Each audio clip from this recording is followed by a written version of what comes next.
amis, le Guisser, aujourd'hui on se retrouve pour une nouvelle vidéo tuto moustache, pas trop mal, voilà, c'est Noël, voilà, je vous ai déjà fait une première vidéo pour mes petits cadeaux de Noël reçus par Konami cette année, j'ai été un peu gâté cette année, on m'a offert plusieurs cadeaux, voilà, on m'a offert des cadeaux qui sont pas trop rapport à Yu-Gi-Oh éventuellement, pour que je passe une bonne soirée de Noël avec ma famille. Voilà, on va faire un petit colis, hein, cadeau de Noël. Voilà, comme on peut recevoir des fois d'entreprise, c'est assez sympa. Comme vous allez peut-être voir, on m'a offert un item ultra collector, je suis ultra fan, et on m'a offert encore un petit cadeau, voilà, chez Konami m'a offert encore un petit cadeau super sympa. Je les remercie énormément, voilà, pour tous les cadeaux qu'ils m'ont fait, hein, c'est vraiment très gentil de leur part, hein, pour voilà, pour tout le travail que j'ai fait dans cette année, ça me finit l'année de façon super sympa. Moi ça me fait super plaisir parce que du coup je partage ça avec vous. J'espère que ce que je vous partage vous intéresse. Là, je vais vous présenter le fameux calendrier de l'Avent 2018. Hein. On a un Super Yeti Fantorus d'un côté, le Jack Frost de l'autre. Effectivement, je vous présente ça un petit peu tard parce qu'on ne m'a pas donné au début du mois de décembre. Hein. Si on m'avait effectivement donné ce superbe calendrier au début du mois de décembre, je vous aurais peut-être fait une vidéo tous les jours pour vous présenter la carte complète, du coup en 5 minutes, vous faire une vidéo de 5 minutes à chaque fois de chaque carte. Bon, là du coup, je vais vous faire l'intégralité du calendrier de l'Avent. Ça c'est un produit qui ne se vend que en anglais, donc il n'y en a pas eu beaucoup sur le marché français réellement. Par contre, dites-moi, parce que voilà, c'est un produit où on hésite toujours, nous en France, à savoir si ça va intéresser, parce que nous, le calendrier de l'Avent, normalement, traditionnellement, c'est plutôt du chocolat. Après, il y a aussi, exclusivement, moi depuis que j'étais enfant, voilà, c'était du chocolat. C'est du chocolat, c'est du chocolat. Mais peut-être, vous êtes une génération peut-être plus jeune que moi, vous avez vu arriver sur le marché les calendriers de l'Avent joués. Effectivement, c'est quand même assez cool, hein. Moi je trouvais ça une bonne idée, hein. Effectivement, les calendriers de l'Avent, certains jouets, là, le calendrier de l'Avent pour les cartes, je trouve ça sympa aussi, dans le principe. Par contre, est-ce qu'il y a, pour nous, voilà, vraiment un tel marché d'intérêt en France? Je suis pas sûr, c'est ça le problème. Donc n'hésitez pas à me le dire dans les commentaires, ça c'est la partie pro, Jacques-Yves, organisateur de Yu-Gi-Oh pour tous les pays francophones européens, qui vous demande, voilà, est-ce que ça vous intéresserait d'avoir un tel produit l'année prochaine pour votre Noël 2019, enfin pour décembre 2019, avoir plein de produits voilà, Yu-Gi-Oh dans un superbe calendrier. Donc on y va, moi je vous présente la première carte, hein, qui est ici la première case. On finira ici sur la case 24. Voilà, on va finir ça tout de suite dans la première vidéo. Donc des cartes en anglais, j'essaie de vous redonner le titre en français de la carte. Je vais vous donner de toute façon son effet en français. Parce que sinon, si je vous donne l'effet en anglais, ça va pas vous intéresser beaucoup. Donc là, on est sur la cloche de cérémonie, hein, cérémonial bell. Qui est tendance lumière de niveau 3, 0 d'attaque, 1850 de défense, magicien, et qui nous dit de façon amusante, on va jouer moi et mon adversaire avec nos mains révélées.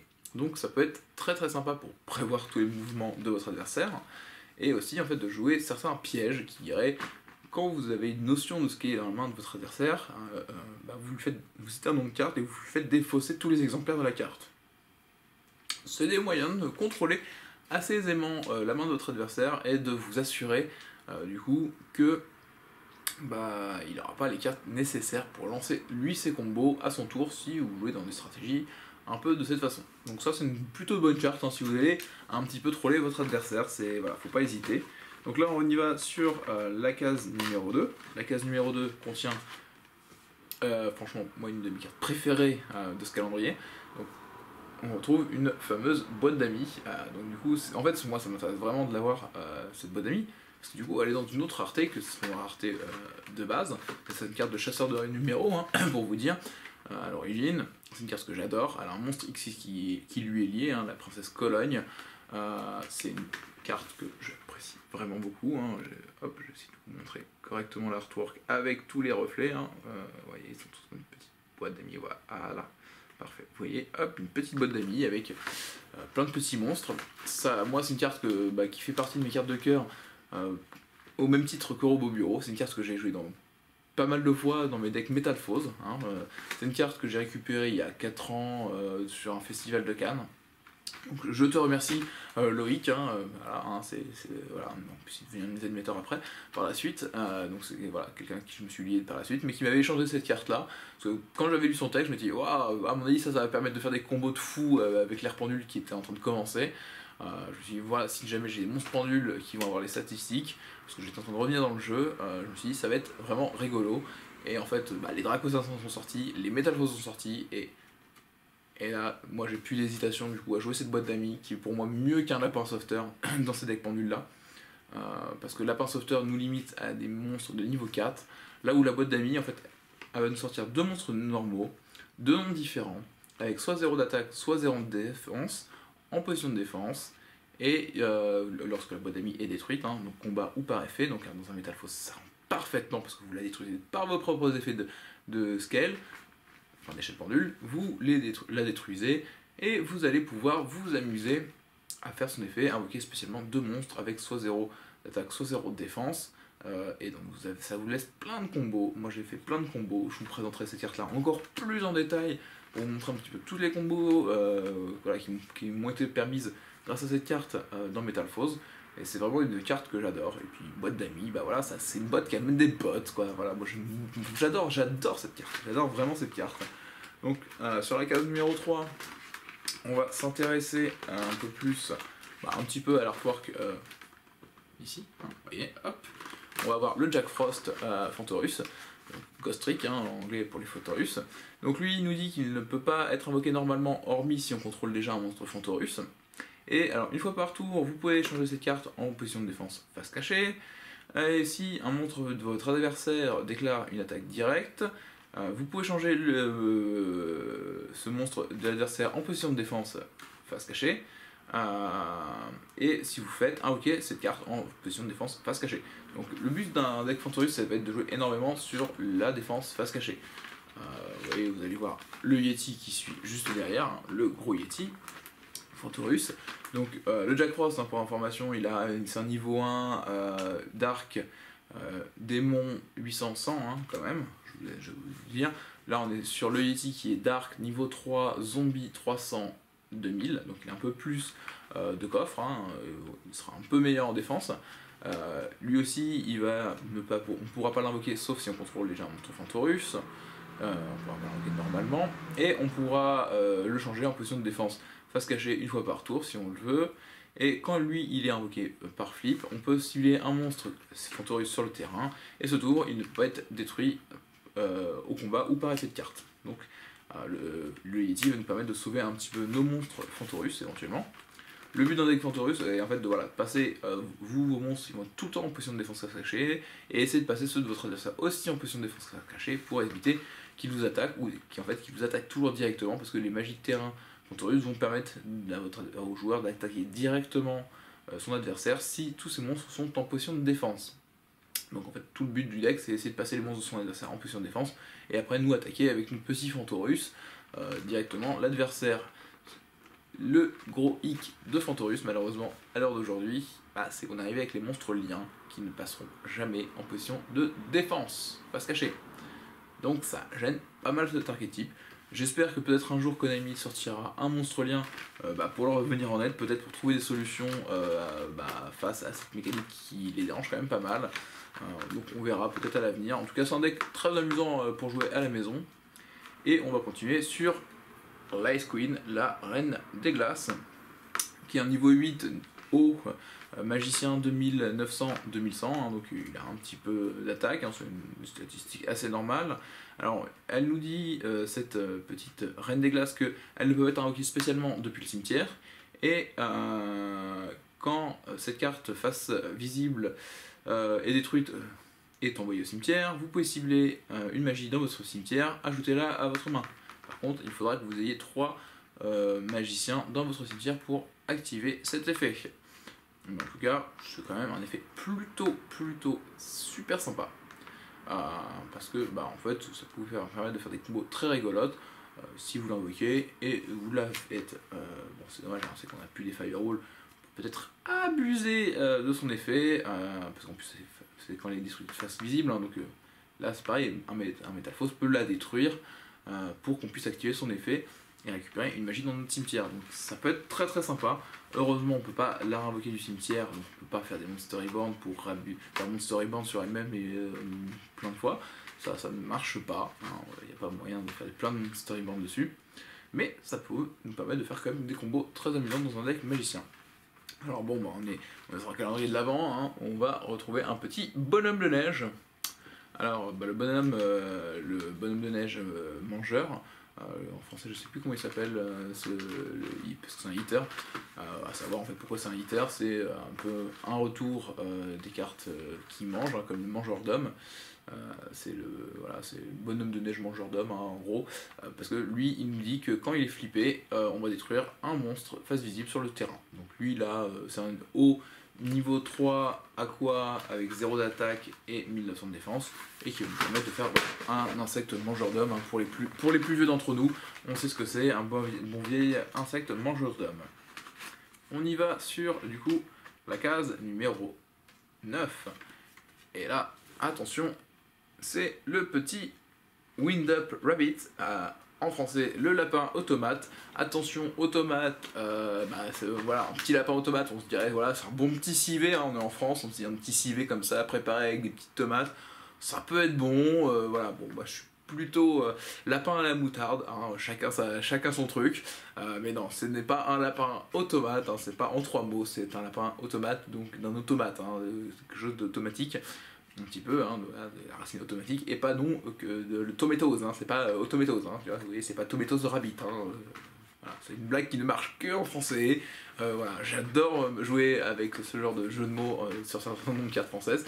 Donc qu'est-ce qui nous fait ce petit lapin automate qui est donc terre niveau 3, bête guerrier 1400, 600, et ben en fait il nous permet de cibler un monstre automate.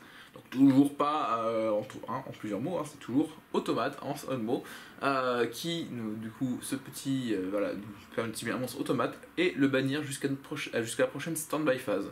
Voilà, donc en général c'est lui-même qu'on va bannir, hein, on va le cibler lui-même pour le bannir et nous permettre, son effet rapide, de éventuellement le sauver. C'est quelque chose qui nous permet de garder du matériel pour de la synchro, pour de l'invocation au tour suivant. Si on a besoin de s'assurer d'avoir un monstre au tour suivant, bah, ça nous permet d'éviter qu'il soit détruit au combat et de pouvoir avoir notre monstre automate qui revient pour essayer de faire des choses plus intéressantes au tour suivant.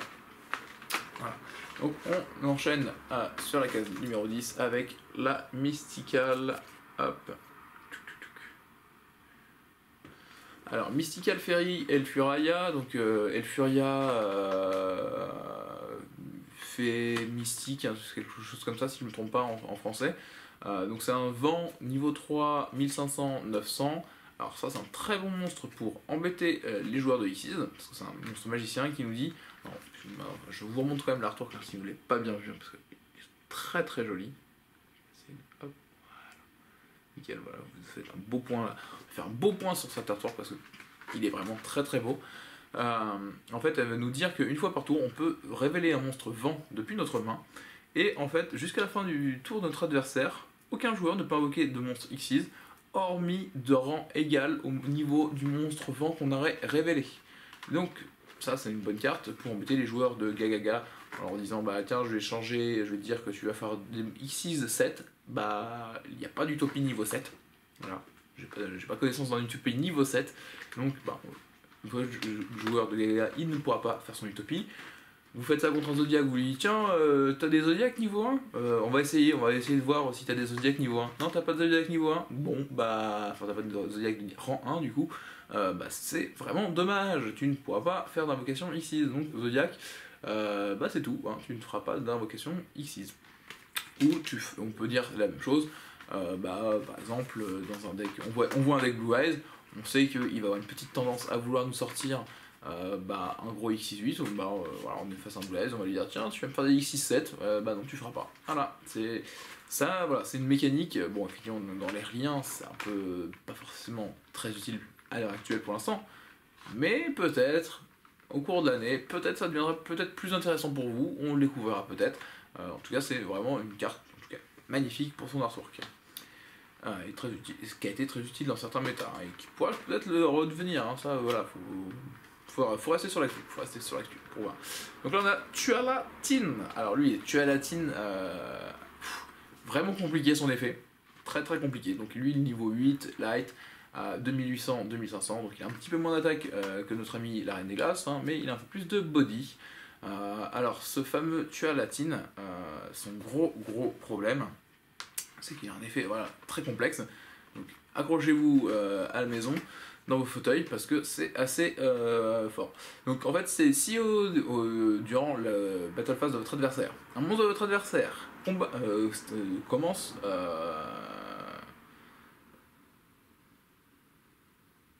Alors si un de vos monstres, au début de cette Battle Phase, et que... Voilà, si vous avez un de vos monstres qui a été détruit, et que tous vos monstres que vous aviez, minimum 2, ont été détruits depuis le début de la Battle Phase, vous avez la possibilité d'invoquer spécialement cette carte, voilà, hein, et depuis votre main, et si elle est invoquée depuis votre main de cette façon, vous choisissez un attribut, et en fait votre adversaire, vous détruisez tous les monstres de cet attribut, et si vous le faites, votre adversaire ne pourra plus invoquer normalement ou spécialement de monstres de cet attribut. Donc quand vous êtes contre un deck qui est full dark, full light, voilà, vous êtes contre un Blue Eyes. Blue Eyes va jouer que du light, hein, grosso modo, hein, à part éventuellement s'il joue les rituels. Donc effectivement, avoir quelque chose qui va vous détruire tous ces monstres, jusque là, hein, une fois qu'il vous a quand même un peu roulé dessus, hein, mais il va vous détruire tous vos monstres, et vous allez pouvoir derrière réinvoquer celui-là pour l'empêcher complètement d'avoir n'importe quel monstre sur son terrain. Donc là, on est après sur le Firecracker. Alors si je me trompe pas, en français c'est l'Asmodien explosif, hein, son petit nom. Donc il est feu 4, 1700, 200. 200 c'est très intéressant pour un monstre feu, parce qu'il y a une magie qui vous permettra de réinvoquer des monstres de niveau de feu avec 200 de défense. Donc ça c'est très intéressant, il est démon, et il a un petit effet rapide. Vous pouvez défausser cette carte, infliger 1000 de dommages à votre adversaire, et si vous le faites, sautez votre prochaine draw phase. Et alors, vous pouvez utiliser chaque effet de Firecracker qu'une fois par tour, et une fois par each time, à chaque fois que votre adversaire va prendre des dommages, vous allez mettre des compteurs sur votre Asmodien explosif, et à la fin du tour, vous allez enlever tous les compteurs que vous auriez mis sur votre Asmodien explosif pour infliger 300 de dommages pour chaque compteur. Donc ça c'est une bonne petite carte de side, je trouve, effectivement avec la nouvelle règle de temps, d'avoir une petite carte comme ça sans vous prendre la tête. Hop, je la défausse. Time, il en a une phase, on a eu 1000, tiens je défausse ça, t'es 7000, j'ai gagné. Voilà, c'est une technique un peu fourbe, mais qui fonctionne, je peux vous la conseiller. Alors ça c'est une petite carte, je suis très content d'en récupérer une nouvelle, c'est le Earthland Draco. Donc c'est un petit Xyz 4, que ça fait 2 ans que je sais pas où j'ai fichu ma version gold de ce X4, peut-être on me l'a volé en fait, ça fait depuis le festival de Cannes de 2016 que je ne le retrouve plus, ça fait depuis quelques temps que je le retrouve plus malheureusement, ça m'embête vraiment, c'est celui de 2016, je sais plus si c'est 2016 ou 2007, mais voilà, je le retrouve plus depuis un petit moment. Et ça m'embête vraiment parce que c'est un X6 que j'apprécie beaucoup, justement, souvent dans les decks où je jouais boîte d'amis, hein, vous avez vu précédemment. Alors je vais vous dire pourquoi, parce qu'il est terre, en 4, 2000, 1500. Il nous dit qu'en fait, il ne peut pas être attaqué par votre adversaire tant que vous contrôlez une magie phase visible, donc dans un deck pendule c'est au top, c'est vraiment au top. Et il nous dit aussi qu'en fait on peut détacher un matériel pour que lui il attaque directement, mais votre monstre n'attaque pas. Donc, je vous avais présenté précédemment la griffe d'Hermocrate avec le petit épée de destruction aux yeux rouges. Donc, moi, c'est une combo que j'aime beaucoup. J'invoque lui, il est dragon, j'invoque plein de dragons, enfin, j'envoie des dragons au cimetière. Je mets une super griffe d'Hermocrate dessus, j'attaque directement. J'ai pas besoin de vous dire plus, quoi. Enfin, c'est simple, hein, c'est efficace, c'est net, c'est efficace. Hop! On enchaîne sur le Santa Claus ou Griffe Noël en français. Pour ceux qui suivent mes publications sur Facebook, vous savez que en général chaque année, quand vous le voyez sur mes publications, c'est qu'il vous annonce plein de petits tournois sympathiques pour la fin d'année. Donc lui, c'est un petit précurseur au monstre Kaiju. parce qu'il va vous permettre de vous l'invoquer spécialement sur le terrain de votre adversaire en sacrifiant un de ses monstres. Par contre, le contrôleur de ce monstre à la fin de ce tour-là va pouvoir piocher une carte. Donc c'est un petit niveau 6, light, 1002-2005 de défense, démon. Donc c'est quand même une carte qui était plutôt utile avant que les kaiju sortent.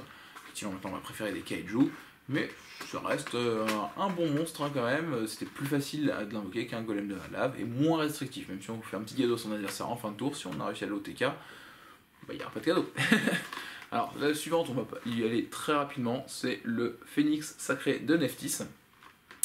Celui-là, on en a parlé un petit peu dans les vidéos du coup des invocateurs cachés, hein, donc je ne vais pas revenir dessus, vous savez un petit peu.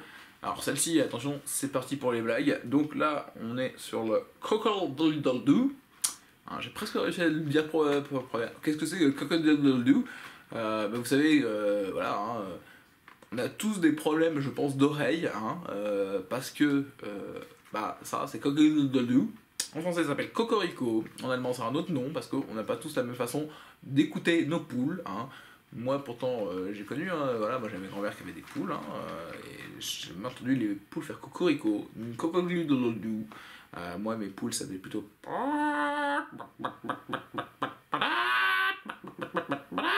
Ça fait plutôt de bruit là une poule, hein, normalement, hein. Enfin, si vous allez dans une basse-cour. Et oui, je viens d'assumer complètement de vous faire le bruit de la poule sur ma chaîne YouTube, je m'en fiche. Donc ça, c'est un bon monstre synthoniseur très utile à la maison. Donc il est vend niveau 5, 1600, 2000.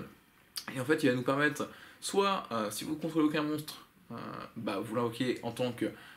s'il n'y a aucun monstre sur le terrain, vous l'invoquez en tant que niveau 3.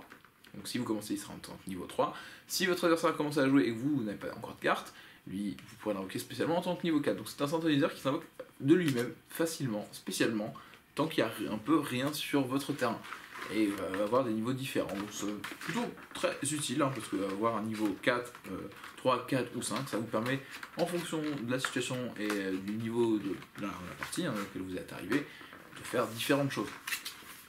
On enchaîne sur la case numéro 15 avec le Token Festival, où le fameux, en français, c'est beaucoup plus dark, hein, le titre je trouve beaucoup plus sympa, c'est parce que c'est Funeste Festin de Jetons. Voilà, donc c'est quelque chose de très très sympa, c'est des gobelins qui sont en train de ripailler au bouc émissaire. Vraiment une belle image, on comprend mieux du coup le nouveau monstre collecteur de jetons, hein, de pourquoi il est en train de faire de la chasse au bouc émissaire, parce que effectivement faut préparer le festin de Noël. Nous on a des dindes, alors on va pas critiquer les gobelins qui mangent des boucs émissaires, hein. Donc ça c'est une petite carte, c'est un piège normal qui lorsque des monstres, des jetons sont envoyés spécialement, vous détruisez tous les jetons et vous infligez à votre adversaire 300 de dommages pour chacun d'eux. Donc c'est une carte. Même si voilà, maintenant notre ami bouc émissaire est limité à 2, c'était une carte pour contrer pas mal les joueurs de bouc émissaire et de jetons dans cette nouvelle ère lien. C'était un peu une façon de les punir. Après, on a une autre carte pas jouée du tout. Alors, pas jouée du tout. Pourtant, moi j'ai envie de la jouer depuis qu'elle est sortie, mais j'ai toujours pas pris le temps de m'amuser à monter un deck autour, vraiment deck là-dessus. C'est l'échange de cadeaux. C'est une carte qui nous permet, à l'imagine normale, qui nous permet en fait de dire moi et mon adversaire on va chacun bannir une carte de notre deck face cachée, et à la fin du tour on va prendre la carte que l'adversaire a bannie. Donc ça peut être très amusant parce que votre adversaire il va peut-être pas avoir envie de vous donner des cartes clés, et de toute façon quelle que soit la carte qui va vous donner son deck, souvent ça va lui le gêner, et vous ça pourra peut-être vous arranger en fonction de si vous avez des decks un peu similaires ou pas. Donc ça peut être très très amusant comme carte. C'est une carte que voilà, si vous avez envie pareil, hein, de troller un petit peu votre adversaire, ça peut être sympa. Moi je joue déjà des berceuses de l'obéissance qui me permettent de citer des noms de cartes direct de mon adverse, et il va l'ajouter soit à ma main, ce monstre, soit l'invoquer spécialement sur mon terrain. Donc ça c'est pareil, ça fait des combos un peu rigolotes. Alors hop, ça c'est hop la petite floraison de feu. Donc ça c'est très utile pour tous les decks plantes, hein. Ça faudra vous y intéresser si vous voulez jouer des decks plantes, ou certaines combos aussi, hein, qui tournent avec quelques monstres plantes, éventuellement les prédaplantes. Donc c'est la floraison de feu, même dans un deck aroma, certains joueurs de aroma jouent des floraisons de feu, parce que c'est un niveau 3 feu, plante, 500, 1400, qui nous dit qu'une fois par tour on peut sacrifier un monstre plante, et invoquer spécialement un monstre plante depuis notre deck.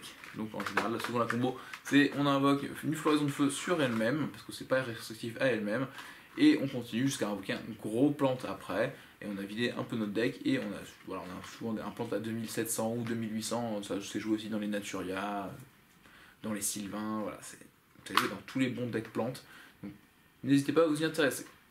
Hop, on retrouve le haut de notre sapin, le Oshinigen, donc ça c'est un vieux monstre, hein. Et moi ça me fait marrer de le voir dans une autre rareté que la version rare que j'ai depuis que je suis gamin, hein. Donc ça c'est un monstre très sympa, qui vous donne 500 d'attaque à vos monstres lumière et fait perdre 400 de défense, enfin 400 d'attaque à tous les monstres ténèbres, donc c'est plutôt sympa. Mais aujourd'hui, vu qu'il est pas niveau, il est niveau 2, pas niveau 1, il est un peu compliqué à jouer, très compliqué à jouer, même déjà à l'époque il était un peu compliqué à jouer. Mais vous avez sa version lien, parce que tous ces petits monstres-là de l'époque, la deuxième extension, en fait, ont été rebuffés aujourd'hui en version lien. Donc on a le Shinigen à la mode, le Mystar à la mode, voilà, on a tous ces monstres-là qui sont revenus. On enchaîne sur la petite biche. Alors celle-ci, elle n'est pas encore mature pour la manger, puis attention, je dis ça, après je vais peut-être me faire haïr si je dis qu'on mange du Bambi, hein, attention, il est très joli. Donc là c'est Valleyfaune, le bête mystique de la forêt. C'est un petit teneur de niveau 2 terre, 400-900 bête, qui nous dit qu'en fait on peut défausser une carte pour cibler un monstre bête dans notre cimetière de niveau 2 ou moins, et l'invoquer spécialement, soit en position d'attaque, soit en position de défense face cachée. Et ça, du coup, ça nous permet de faire des synchros très facilement dans un deck bête. C'est un très très bon bête pour faire des synchros. Donc on enchaîne, on en est où là, on a déjà fait le 18, le 19, on avance, hop, il ne nous reste plus que 4 cartes. Donc le Toy Magicien, je vous le traduis, allez, magicien joué, du coup. Donc là c'est un petit light niveau 4, magicien 1600-1500, très sympa. On peut le mettre dans sa zone magie piège, en tant que magie piège, donc c'est un petit peu un précurseur de l'artefact, dans le principe. Et durant la phase, si cette carte a été détruite dans notre zone magie piège, par un effet de l'adversaire, on peut l'invoquer spécialement. Et après il nous dit qu'il y a un autre effet, c'est s'il est invoqué par flip, on va détruire autant de magie piège sur le terrain égal au nombre de magiciens joués sur le terrain. Donc c'est des petites combos un petit peu amusantes à faire avec son magicien joué. Voilà, magicien joué, c'est essayer de contrôler les magies pièges et de bluffer un petit peu son adversaire. Ça peut être amusant encore de le jouer. C'est pas le monstre le plus fou, je préférerais jouer un réveil dragon aujourd'hui je pense que ça, si j'ai envie de faire que mon adversaire me détruise ses cartes. Mais ça reste très sympa, l'artwork est quand même rigolo. Donc là on va rentrer dans des cartes un petit peu plus folles. On va retrouver le Bagushka, Tapir, je sais plus comment il s'appelle, Tapir terriblement fatigué en français. Bon, là vous avez vu l'artwork. Pour ceux que ça intéresse, je vous conseille d'aller voir l'artwork OCG, qui n'est pas exactement le même, comme vous savez peut-être, il y a des fois un peu de la censure qui s'effectue sur certains artworks de cartes. Je pense souvent plutôt à cause des États-Unis, parce que bon, en France, nous, en général, la censure, on s'en fiche un petit peu, je pense, au niveau de notre culture, mais par contre, dans d'autres pays, il y a des choses qu'il faut qu'ils censurent par rapport à leur culture. Donc ça, c'est un très bon X6 4. Malheureusement, des fois, il est un petit peu arrivé tard, parce que il y a eu une période de l'invocation lien, alors qu'il est plutôt embêtant. Donc en fait, il nous demande à chaque centre de phase de détacher un matériel, ou sinon il est détruit. Alors, quand il est en position d'attaque, il ne peut pas être détruit par les effets de carte de votre adversaire, et votre adversaire ne peut pas le cibler comme pour une attaque. Donc, bon, c'est un monstre qui va rester là. Mais en fait, il y a un effet souvent plus sympa en défense, c'est qu'il veut dire que quand il est en défense, on va changer tous les monstres sur le terrain en position de défense. C'est pour ça que je vous dis, avec les monstres liens, c'est un peu plus compliqué, parce qu'ils resteront pas, ils iront pas en défense, et que on va aussi annuler tous les effets activés des monstres qui sont en position de défense. Donc c'est quand même plutôt sympa comme petit monstre. On envoie du coup la case 22. Et là, la case 22, c'est là où je me dis que peut-être en France vous auriez bien apprécié récupérer cette carte. On va récupérer une faucheuse fantôme et cerisier d'hiver. Donc les Winter Cherries. Donc ça, c'est un monstre zombie dark niveau 3, 0, 1800. C'est ce qu'on appelle une end trap. Donc c'est une carte qu'on pourra défausser de notre main aussi un tour adverse pour le gêner. Donc là, celle-ci en fait va nous permettre de la défausser si notre adversaire a plus de monstres, révéler un de nos monstres de notre extra deck, et en fait aller vérifier l'extra deck de notre adversaire pour bannir tous les exemplaires de la carte qui aurait le même nom que celle qu'on a révélée.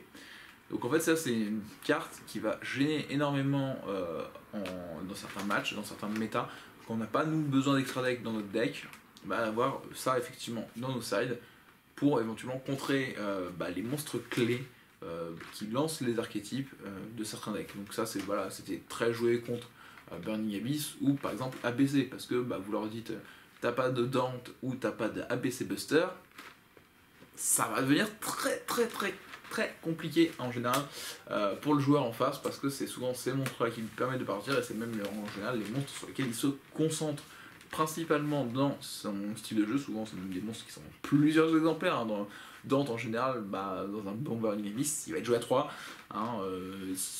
2, mais alors s'il les joue qu'à 2 déjà c'est bizarre. En général il les joue à 3, donc vous lui avez 3 cartes de son extra deck qui est la carte principale. Ça va être vraiment, comme je vous dis, très compliqué. Souvent il sortira du coup pas la Minerva non plus parce qu'il aura plus son Dante. Donc voilà, non, c'est vraiment très embêtant. C'est une bonne carte, voilà. En plus c'est une carte que moi je trouve très jolie, hein, vraiment. Au niveau de l'artwork, c'est une de mes trappes préférées. Et on avance, il ne reste plus que 2 cartes. On a la Trinade et Tornade.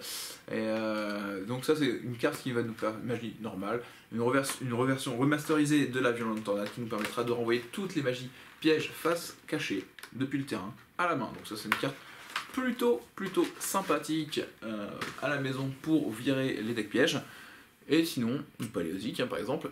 Et on finit sur Token Baum ou Jeton Baum. Donc une petite carte qui va nous permettre de sacrifier 2 jetons ou plus sur notre terrain pour invoquer spécialement de notre cimetière autant de monstres que de jetons sacrifiés du même niveau que les jetons sacrifiés. Voilà, donc ça c'est quand même une bonne carte pour faire du reborn en masse. Si vous avez des boucs émissaires, vous sacrifiez. C'est une carte que je vous conseille pour un Lyri Lusk, par exemple. Vous faites un bouc émissaire en fin de tour de votre adversaire, vous sacrifiez vos boucs, vous invoquez 4 monstres de niveau 1, vous faites le X6 Lyri Lusk qui va pouvoir taper 4 fois directement votre adversaire. Donc ce niveau-là, et après vous faites la fusion qui aura eu au moins 4 matériels. Donc c'est vraiment au top. Et en tout cas, j'espère que ce calendrier de l'Avent vous a plu. Comme je vous disais, n'hésitez pas à me dire en commentaire si vous voudriez avoir ce produit-là l'année prochaine dans vos boutiques. Et puis maintenant, je pense que vous avez eu plein de conseils et que pour vous, c'est l'heure du duel.